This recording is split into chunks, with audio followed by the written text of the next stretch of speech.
বই পড়াই শিক্ষার একমাত্র উপায় নয়। কথক ঠাকুরের কথা, দোল দুর্গোৎসবে যাত্রা ও কীর্তন শুনিয়া সারদা কত সুন্দর সুন্দর কথা শিখিয়া লইত। দু একবার শুনিলেই তাহার সব মনে থাকিত। তখন কে জানিত যে এই মেয়ে একদিন এমন একজনের হাতে পড়িবে, যিনি তাহাকে লৌকিক আধ্যাত্মিক সকল শিক্ষা দীক্ষা দিয়া সর্বতোভাবে পরিপূর্ণ করিয়া দিবেন এবং পরবর্তীকালে তাহার সম্বন্ধে বলিবেন, ও সারদা সরস্বতী জ্ঞানদায়িনী। যাহার সাহচর্যে আসিয়া, যাহার জীবনসঙ্গিনী হইয়া আমাদের সারদার এই রূপান্তর হইল, তিনি কে? কামারপুকুরের উত্তর প্রান্তে ছোট্ট একটি কুটির, তাহাতে অতি দরিদ্র এক ব্রাহ্মণ পরিবারের বাস। ক্ষুদিরাম চট্টোপাধ্যায় তেজস্বী, সত্যবাদী, দেবদ্বিজে ভক্তিপরায়ণ। জমিদারের পক্ষে মিথ্যা সাক্ষ্য দিতে রাজি না হওয়ায় 24 বৎসর বয়সে পিতৃপুরুষের ভিটা হইতে বহিষ্কৃত হইয়া গ্রামান্তরে বন্ধু সুখলালের আহ্বানে তাঁহারই প্রদত্ত লালবাবুদের বাড়ির পার্শ্ববর্তী জমিটুকুর ওপর ইষ্টদেবতা রঘুবীরকে কেন্দ্র করিয়া ক্ষুদিরাম নতুনভাবে সংসার যাত্রা শুরু করেন।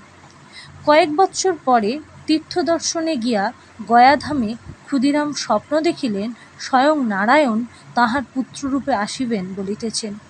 স্বীয় দারিদ্র্য স্মরণ করিয়া তিনি নিজেকে ইহাতে অত্যন্ত বিপন্ন বোধ করিলেন।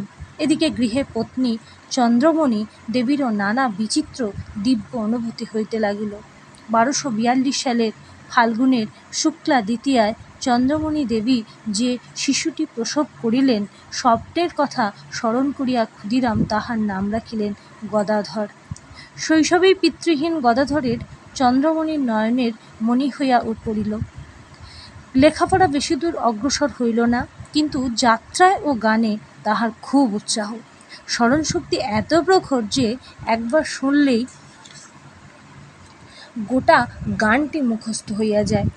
সকলে আগ্রহ করিয়া তাহার গান শোনে। প্রাকৃতিক সৌন্দর্যে ঈশ্বরের মহিমা অনুভব করিয়া কখনো বা ভগবৎসঙ্গীতের দিব্য ভাবে বিভোর হইয়া বাল্যেই গদাধর একাধিকবার বাহ্যক জ্ঞান শূন্য হইয়া পড়ে। ছেলের অসুখ ভাবিয়া চন্দ্রমণি চিকিৎসা করাইলেন, পড়াশুনা একেবারে বন্ধ করিয়া দিয়া তাহাকে নিজের চোখে চোখে রাখিলেন। এইভাবেই চলিতেছিল। এমন সময় জ্যেষ্ঠ ভ্রাতা রামকুমার গদাধরকে কলকাতায় লইয়া আসিলেন। ঝামাপুকুরে তাঁহার টোলে কাজকর্মে সাহায্যের সঙ্গে সঙ্গে একটু লেখাপড়া ও যজন যাজন শিখিয়া যাহাতে সে জীবিকা অর্জনের উপযুক্ত হয়। ঘটনাচক্রে এখান হইতে উভয়কেই দক্ষিণেশ্বরে রানী রাসমণির কালীবাড়িতে আসিতে হয় এবং রামকুমার কালীমাতার পূজক নিযুক্ত হন। কিন্তু কিছুদিন পরে গদাধরের ওপরে মায়ের পূজার ভার দিয়া তিনি লোকান্তরে গমন করেন। পূজা করিতে করিতে গদাধরের মনে প্রশ্ন জাগিল, এ কাহার পূজা করিতেছি, কেন করিতেছি? মা মৃন্ময়ী না চিন্ময়ী? এত ডাকিতেছি, কিন্তু সাড়া কই? ক্রমশ ভাবে বিভোর হইয়া গদাধরের বাহ্য পূজা মানস রাজ্যে প্রবেশ করিল। তাহার সাধনা ও ব্যাকুলতা চরমে পৌঁছাল। একদিন অন্ধকার রাত্রিতে মায়ের মন্দিরে ঢুকিয়া দেখেন প্রতিমা যেমন তেমনই দাঁড়িয়ে আছে। মাতৃদর্শন পিপাসাকাতর গদাধর বলিয়া উঠিলেন, মা দেখা দিবি তো দে, নতুবা এই খড়গ দ্বারা আজ এখানেই এ জীবন বলি দেব। সহসা মূর্তি জ্যোতির্ময়ী ও জীবন্ত হইয়া উঠিল। নিখিল ভুবন বিলুপ্ত করিয়া উজ্জ্বল উর্মিমালায় অন্তর বাহির ব্যক্ত করিয়া মায়ের মুখখানি হাসিতে লাগিল। গদাধর সংজ্ঞাশূন্য। একটু সংজ্ঞা ফিরলেই কাতর কণ্ঠে মা মা বলিয়া ডাকিতেছেন, কাহাকে যেন খুঁজিতেছেন। এই তো ছিল, কোথায় গেল? আবার সংজ্ঞাশূন্য। দেখিতেছেন বড়া ভয়দায়িনী চিন্ময়ী মূর্তি হাসিতেছেন, কথা কইতেছেন। এই প্রথম দর্শনের পর গদাধরের ব্যাকুলতা বাড়িয়া গেল। এখন তিনি গঙ্গা তীরে বালুকার ওপর মুখ রগড়াইয়া কাঁদেন। অস্তগামী সূর্যের দিকে তাকিয়া বলেন, মা আরও একটা দিন যে বৃথা কেটে গেল, আজ তো দেখা দিলি না। অতঃপর জগজ্জননী তাহাকে বারংবার দেখা দিয়া শান্ত করিলেন, কিন্তু সাধক আহার নিদ্রা ত্যাগ করিয়া অহরাত্র আবার কিসের সাধনায় যেন নিমগ্ন, জগৎ সংসার ও শরীরের প্রতি একান্ত উদাসীন। কামারপুকুরে জননী চন্দ্রমণির কানে এই সংবাদ অতিরঞ্জিত হইয়া পৌঁছাল।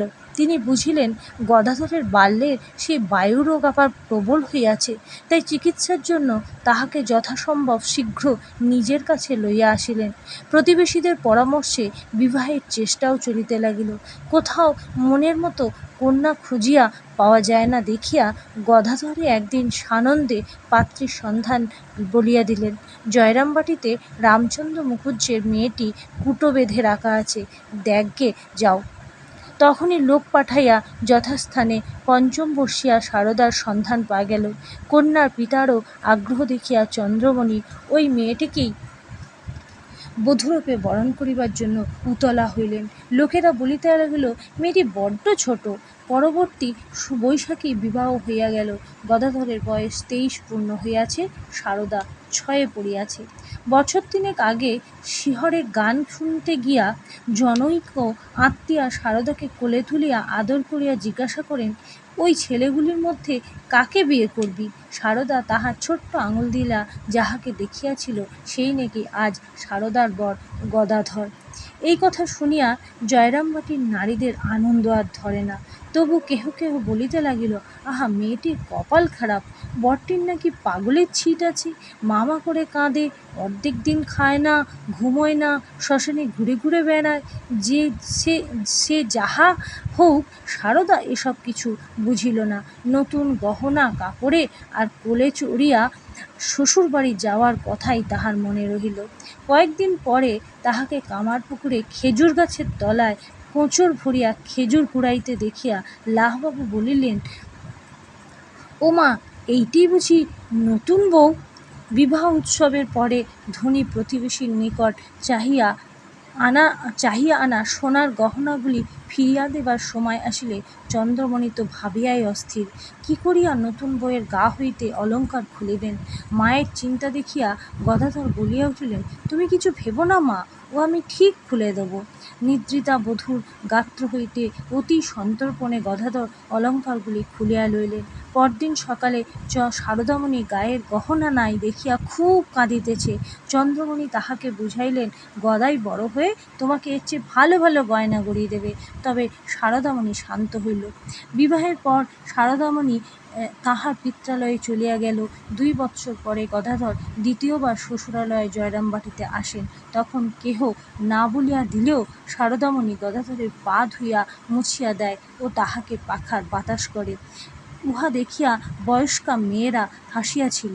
এবার বরবধূ পালকিতে যাতায়াত করে, পাছে সারদামণি মনে করে এইবারের আশাই বুঝি বিবাহ।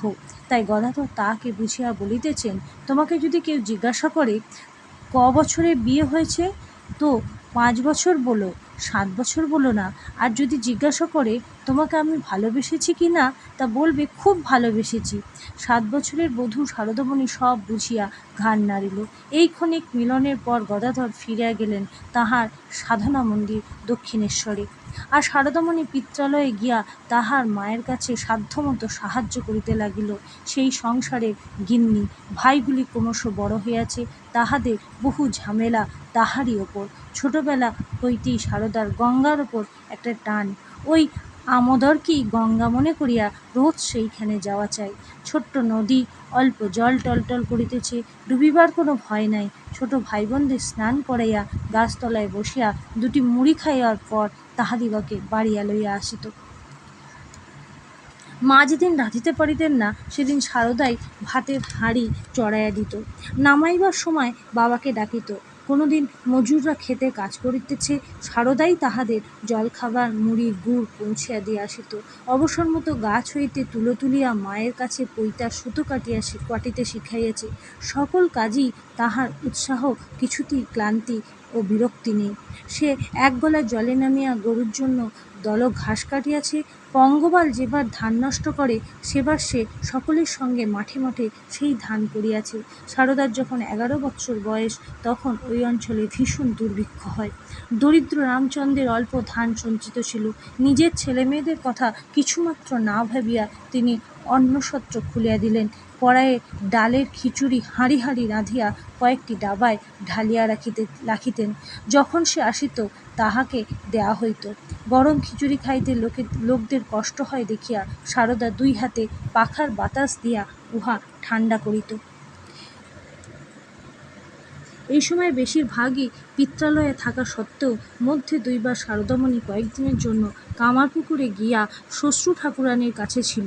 একাকী স্নানে যাইতে সংকোচ বোধ করিলে সে দেখিতে পাইত তাহার আগে পাছে সঙ্গিনী সখীর মতো কাহারে যেন চলিয়াছে। স্নানের পর বাড়ির কাছে আসিলে তাহাদের আর দেখা যাইত না। মনে হইত বুঝি এরা পাড়ারই মেয়ে স্নানে গিয়েছিল। বাল্যকালেও সারদা তাহার অনুরূপা একটি বালিকাকে তাহার সঙ্গে কাজকর্মে খেলায় ধুলায় যোগ দিতে দেখিত। লোকজন আসিয়া পড়িলে তাহাকে আর দেখা যাইত না।